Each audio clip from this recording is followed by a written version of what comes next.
mewakili calon guru penggerak Angkatan 6 Kabupaten Poso, saya sendiri John Surya Darman Pukaeja dan Bapak Komarudin mengucapkan banyak terima kasih kepada Bapak sekalian. Pada saat ini saya akan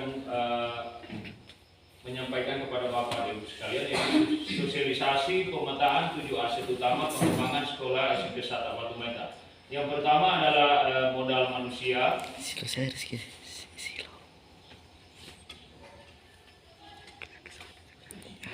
Ya, untuk modal manusia pada saat ini perlu kami sampaikan kepada Bapak dan Ibu sekalian bahwa guru-guru yang ada, terutama informasi mengenai guru yang ada di SMP Sata Batu Meta ini semuanya telah S1 atau telah memenuhi syarat sebagai guru yang akan mengajar di setingkat SMP.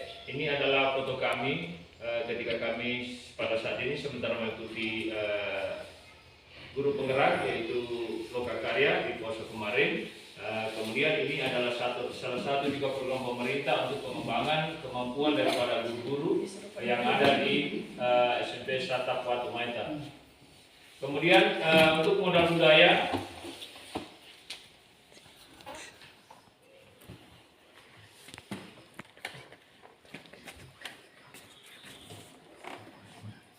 ya, ini adalah salah satu daripada modal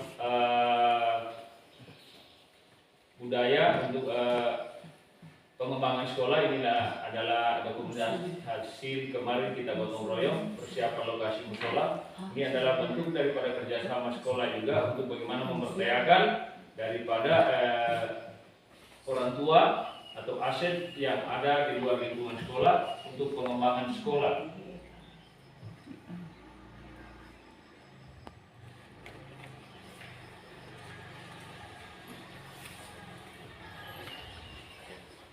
Perlu Bapak dan Ibu sekalian bahwa salah satu aset yang terpenting daripada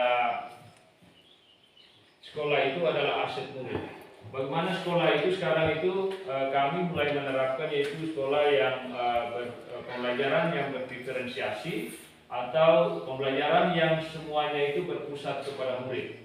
Kami sudah kemarin mulai setelah melewati masa COVID-19 kemarin, kami melaksanakan program yang kami beri nama yaitu 4S, yaitu yang pertama S yang pertama yaitu sapa, kemudian salim setiap hari Senin. Jadi setiap hari Senin sebelum kami memulaikan aktivitas pembelajaran dalam minggu berjalan itu, kami akan melaksanakan program ini sapa, salim antara murid dan murid, antara murid dan guru, dan antara guru dan guru. Mudah-mudahan ini dapat mempererat dan dapat mempertebal ya hubungan toleransi antara seluruh elemen atau seluruh aset yang ada di sekolah kita di sini dalam ekosistem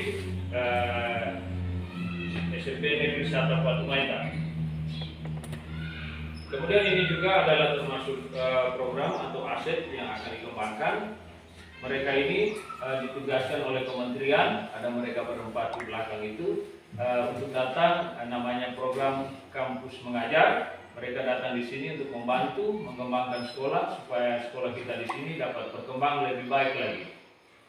Mudah-mudahan dengan kehadiran di sini mereka ada yang mereka berikan kepada kita semua, khususnya guru dan anak didik. Ada beberapa kegiatan, nanti sebentar Pak Komarudin akan memaparkan yang mereka sudah laksanakan, dan hari ini sebentar masih boleh menonton. Kita anak-anak kita akan melaksanakan lomba menyanyi solo sebentar ini.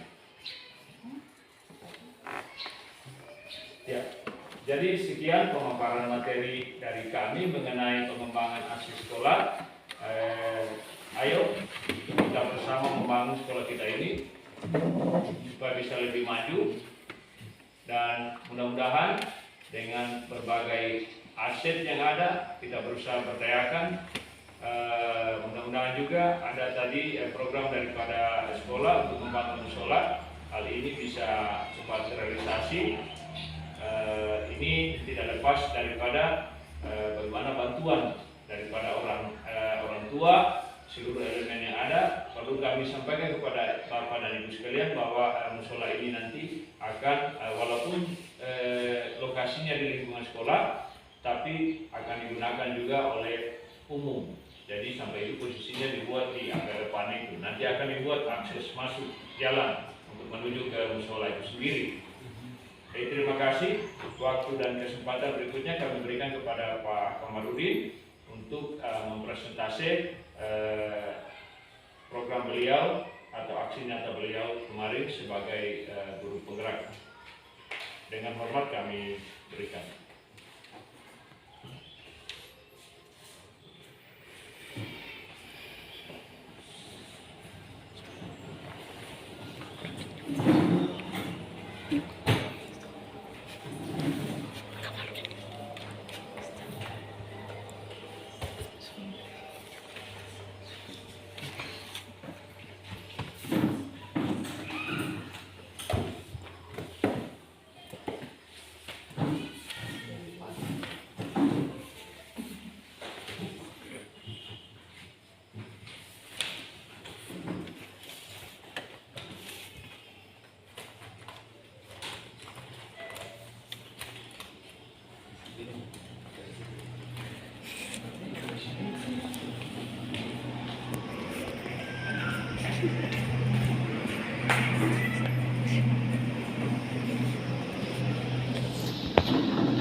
Assalamualaikum warahmatullahi wabarakatuh.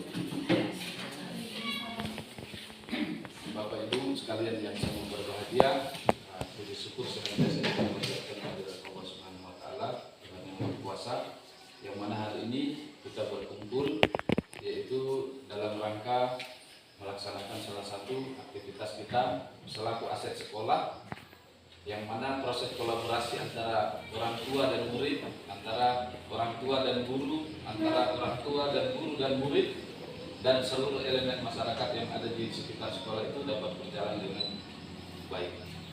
Ya, baik Bapak Ibu sekalian yang sangat berbahagia, dalam kesempatan kali ini saya akan sedikit memberikan gambaran tentang aset-aset yang ada di sekolah dan aset yang ada di sekitar sekolah kita. Yang pertama,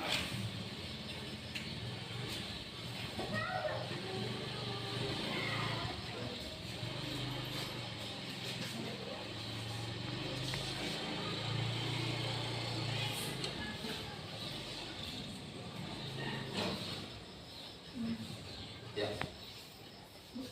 Baik, sebelum itu saya akan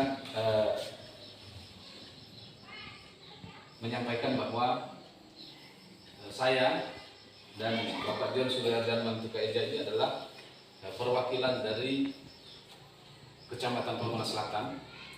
Kami berdua adalah calon guru penggerak angkatan 6 Kabupaten Poso.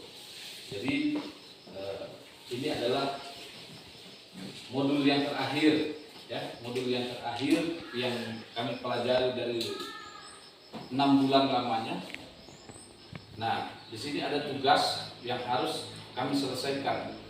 Tugas ini memang harus melibatkan seluruh elemen dan unsur aset-aset yang ada di sekolah, yaitu termasuk orang tua, komite, Polri, puskesmas, pemerintah desa, guru, kepala sekolah, murid, seluruhnya sebenarnya harus hadir pada hari ini. Akan tetapi, ya, cukuplah mewakili daripada semua yang ada yang saya sebutkan tadi itu, bahwa di dalam satu lingkup sekolah ini memang harus kita melakukan, yaitu pemetaan aset.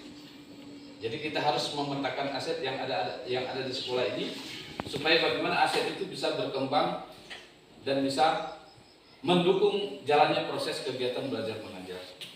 Ya baik Bapak Ibu sekalian,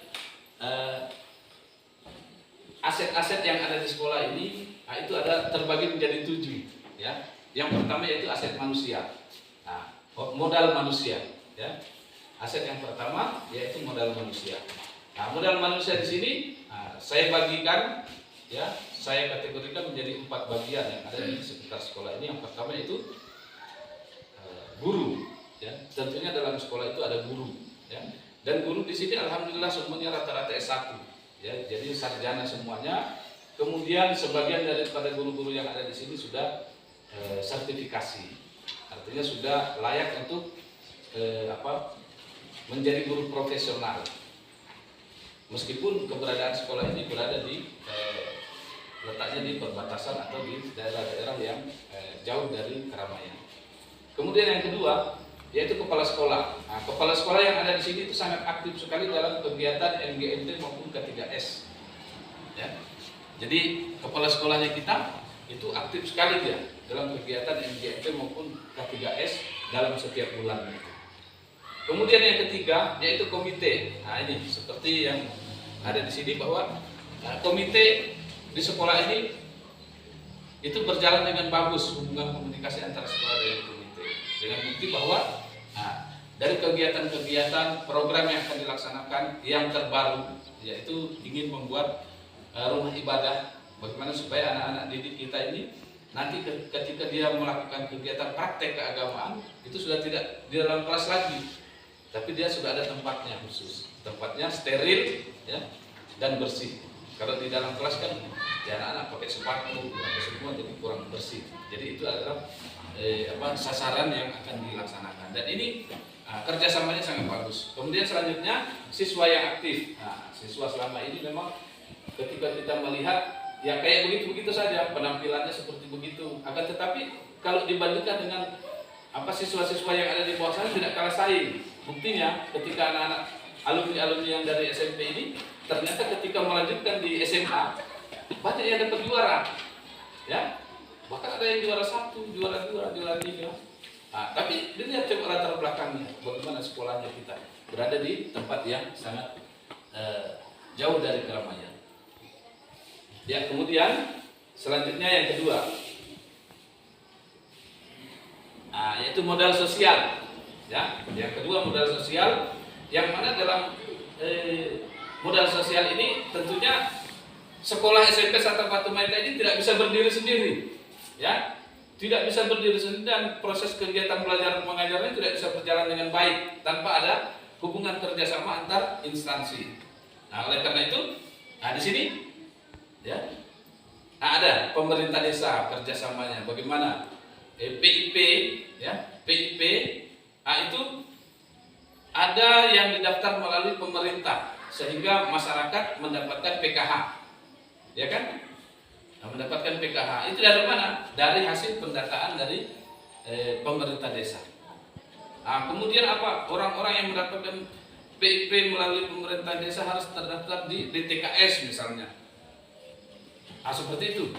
Ya, itu adalah kerjasama, ya, kecil yang dilakukan pihak sekolah oleh pemerintah desa. Dan yang terbaru kemarin pemerintah desa meminta dokumen sekolah bagaimana supaya akan diajukan ke musrenbang desa, bagaimana supaya sekolah ini mendapat bantuan entah itu dalam bentuk mobiler maupun dalam bentuk bangunan. Seperti itu. Yang kedua, puskesmas. Nah, ini puskesmas ini sering datang ke sekolah, screening kesehatan. Bagaimana kesehatannya peserta didik yang ada di sekolah itu. Misalnya dari sisi kesehatan gigi, kesehatan badan, alat reproduksi dan lain sebagainya. Nah, itu selalu datang ini puskesmas. Kemudian Polri. Polri ini juga begitu, kita mengadakan hubungan kerjasama dalam hal dalam hal sosialisasi tentang berkendaraan, ya, lalu lintas. Kemudian sosialisasi tentang narkoba, ya, bagaimana supaya anak-anak didik kita ini tidak terjerumus pada hal-hal yang berkaitan tentang obat-obat terlarang dan kenakalan bebas. Ya.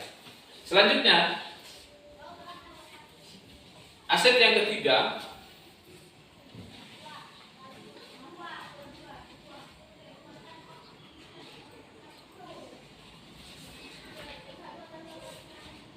ya, ini modal politik, ya. Nah, modal politik. Jadi dalam modal politik ini, ya, sekolah kita ini berstatus negeri, itu yang pertama, ya. Sekolah kita ini negeri, bukan swasta atau milik yayasan, bukan. Tapi sekolah kita ini sudah resmi menjadi sekolah negeri yang diperhitungkan dan diperhatikan sama pemerintah. Kemudian yang kedua, yaitu sekolah kita ini terdapat sekolah pendukung, ya, SMP ini, yaitu sekolah pendukung yang mana? Sebut sekolah pendukung yaitu ada TK di bawah. Dari TK bisa lanjut ke SD. Dari SD alumninya 100% lari ke SMP sini. Nah, itulah. Ya. Kemudian selanjutnya itu, sekolah kita ini terletak di perbatasan provinsi Sulawesi Tengah dan Sulawesi Selatan. Jadi orang-orang yang ada dari Sulawesi Selatan masuk ke Sulawesi Tengah, yang pertama sekali dilihat adalah sekolah kita. Bagaimana sekolah kita, begitulah mungkin awal daripada penilaian orang-orang yang lewat di jalan itu melihat, oh beginilah provinsi Sulawesi Tengah, beginilah kegiatan belajar mengajar yang ada di Sulawesi Tengah. Jadi ini awal, ya, gerbang daripada pintu masuk orang-orang yang lalu lalang di antar provinsi ini. Ya, baik, selanjutnya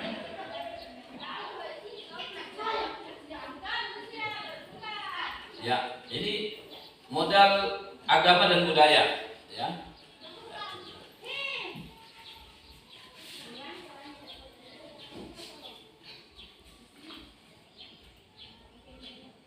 Ya. Selanjutnya yang keempat adalah modal agama dan budaya.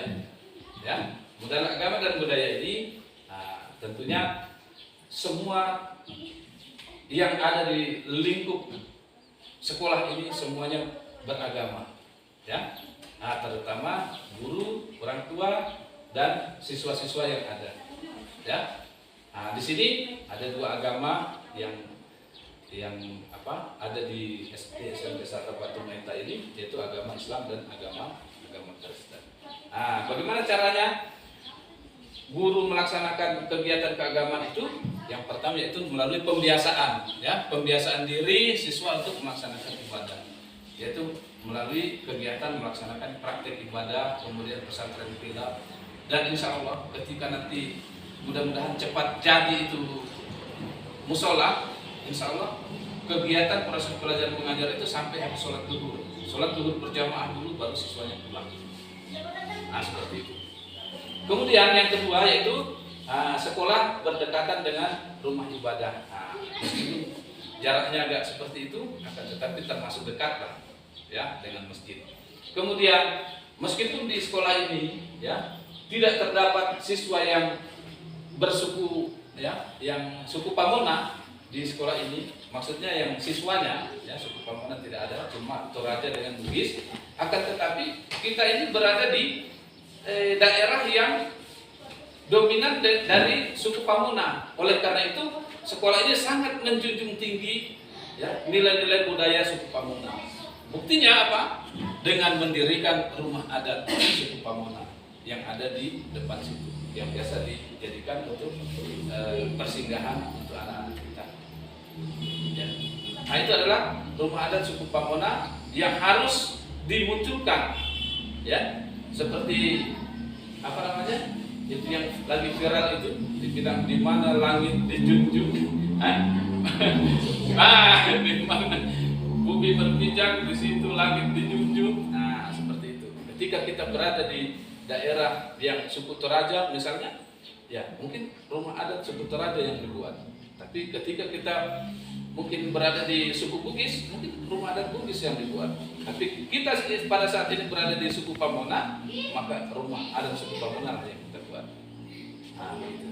Selanjutnya, yang kelima, ini modal fisik. Ya, modal fisik. Tentunya di sekolah ini ada gedung sekolah, ya, gedung sekolah. Yang mana di dalam lingkungan sekolah kita ini baru ada beberapa lokal saja. Dan alhamdulillah, insya Allah kemarin sudah datang tim, ya, sudah mengukur di sebelah ini tahun ini akan mendapat bantuan lagi, ya, satu gedung, yaitu gedung ruang guru. Jadi ini yang kita tempati ini adalah ruang laboratorium IPA.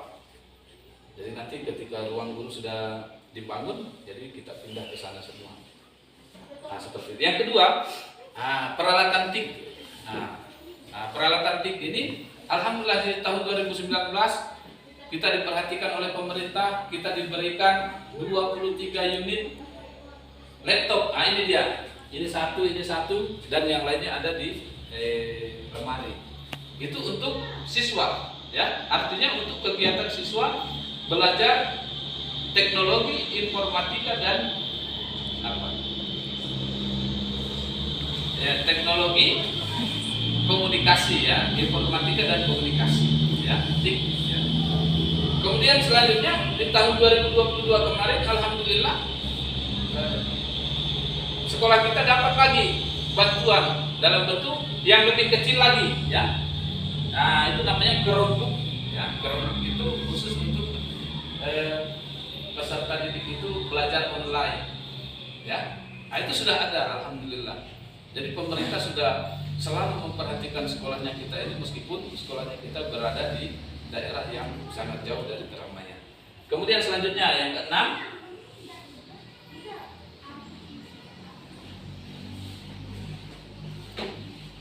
ya,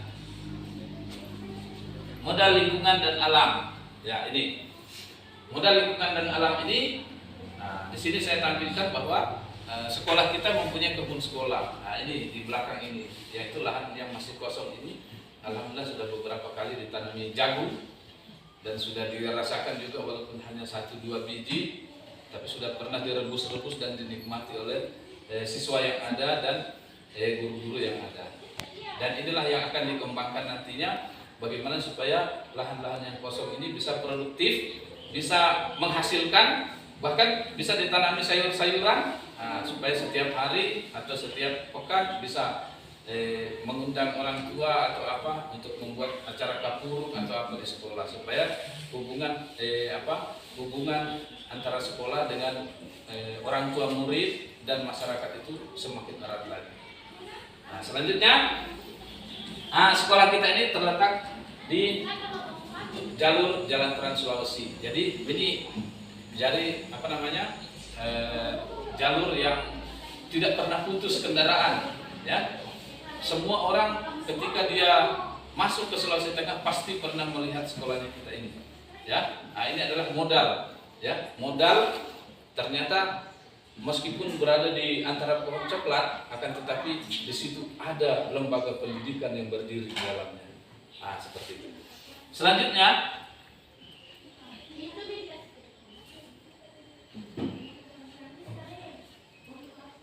ya, yang ketujuh yaitu modal finansial. Di sini tentunya dalam sebuah lembaga atau instansi itu ada pegawai, ya, ada pegawai, dan pegawainya itu ketika sudah diangkat menjadi pegawai negeri, tentunya dia mendapatkan gaji, ya. Begitu juga yang honorer, tentunya dia mendapatkan honor. Nah, makanya di sini diangkat bahwa ada gaji, ya, modal finansial, ada gaji pegawai, kemudian ada dana bantuan operasional sekolah yang setiap tahunnya itu selalu dirancang, kemudian ada dana PIP, meskipun dana PIP ini tidak keseluruhan siswa mendapatkannya, ya. Akan tetapi sekolah berupaya semua siswa itu diusulkan semua, tidak ada yang tidak. Apalagi jumlahnya hanya 30, semua diusulkan. Akan tetapi ketika keluar dari nama-nama dari pusat, dari kementerian, tiba-tiba hanya 6 orang, hanya 5 orang. Nah, itu.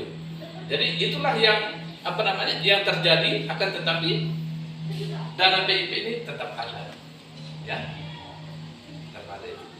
Nah, kemudian selanjutnya, ya, sekian, terima kasih dan salam bahagia. Jadi Bapak Ibu sekalian, dari aset-aset yang sudah saya sebutkan tadi, tentunya kita tidak bisa membiarkan begitu saja, ya. Akan tetapi aset-aset itu harus dikembangkan, ya, harus dikembangkan. Contoh seperti siswa, ya, siswa yang aktif ini dia harus kita motivasi terus, kita beri semangat terus bagaimana dia supaya lanjut, ya. Anak-anak yang ada di depannya Bapak Ibu sekalian ini adalah generasi-generasi ke depan yang bisa membangun daerah kita ini. Nah, ini contoh kecil. Kemudian guru-guru juga dia bukan hanya sekedar ketika dia sudah S1 berhenti belajar, tidak, akan tetapi dia akan selalu mengembangkan potensinya itu melalui berbagai macam diklat-diklat yang ada, ya. Contohnya bagi yang belum sertifikasi, dia harus melakukan diklat sertifikasi. Bahkan yang misalnya yang sudah, dia harus melakukan pengembangan diri. Nah, misalnya seperti mengikuti kegiatan, ya, program, seperti kami berdua ini, yaitu program guru penggerak. Dan kegiatan program guru penggerak ini adalah program nasional, ya, melalui berbagai macam tahapan seleksi yang harus dilalui. Dan alhamdulillah di sekolahnya kita ini ada 2 yang berhasil lolos. Dari sekian ratus ribu orang yang mendaftar, ternyata tidak semua lolos, ya, hanya sekitar berapa? Dari ratusan ribu itu hanya sekitar 18.000 yang lolos, ya, 8.000 yang lolos. Jadi itu makanya pemerintah selalu memperhatikan, ya, meskipun sekolahnya kita ini berada di antara pohon coklat misalnya, akan tetapi daya jualnya, nilai jualnya itu sangat luar biasa, ya. Baik itu kompetensi dari siswa-siswa yang alumni dari sini lulus kemudian melanjutkan di SMA mendapatkan juara, maupun guru-gurunya. Oleh karena itu diharapkan kerjasamanya Bapak Ibu sekalian, bagaimana supaya kita sama-sama memperhatikan anak didik kita selalu memotivasi, kemudian kita bisa bekerja sama, ya, antara aset-aset sekolah ini, bagaimana supaya aset sekolah ini bisa kita kembangkan, ya. Dari ke-7 aset yang telah saya sebutkan tadi itu semuanya bisa berkembang, ya, bisa menjadi sebuah kekuatan yang sangat luar biasa, bahkan bisa mengalahkan sekolah-sekolah yang ada di bawah sana, ya. Nah, misalnya ini masih ada lahan-lahan kosong, ini rencana nanti akan dibuat kebun, ya. Ini macam ini kebun, misalnya tanam sayur-sayuran macam kangkung, macam daun bawang atau apa, ya. Kemudian nanti bisa dijadikan sebagai pemasukan. Kemudian yang kedua yaitu kantin sekolah. Nah, di sini belum ada kantin sekolah. Jadi anak-anak yang belanja mungkin dia masih menyeberang jalan, ya. Menyeberang jalan itu bukan berarti aman, ya. Karena kita tidak tahu. Nah, ketika ada kantin sekolah, mungkin nanti anak-anak bisa belanja di sekitar sekolah saja. Dia tidak mesti harus mencari resiko yang lebih tinggi, ya. Kemudian yang selanjutnya diharapkan bagaimana apa yang ada ini bisa dijaga dengan baik, kemudian hubungan komunikasi dan kolaborasi ini bisa terjalin dengan baik, dan mudah-mudahan Bapak Ibu semuanya diberikan kesehatan, diberikan umur panjang, diberikan rezeki yang berlimpah, supaya kita saling dukung-mendukung, ya. Bagaimana supaya segala macam program-program yang ada di sekolah ini, ya, bisa berjalan dengan lancar atas doa dan dukungan Bapak Ibu sekalian. Mungkin dari saya sekian. Assalamualaikum warahmatullahi wabarakatuh.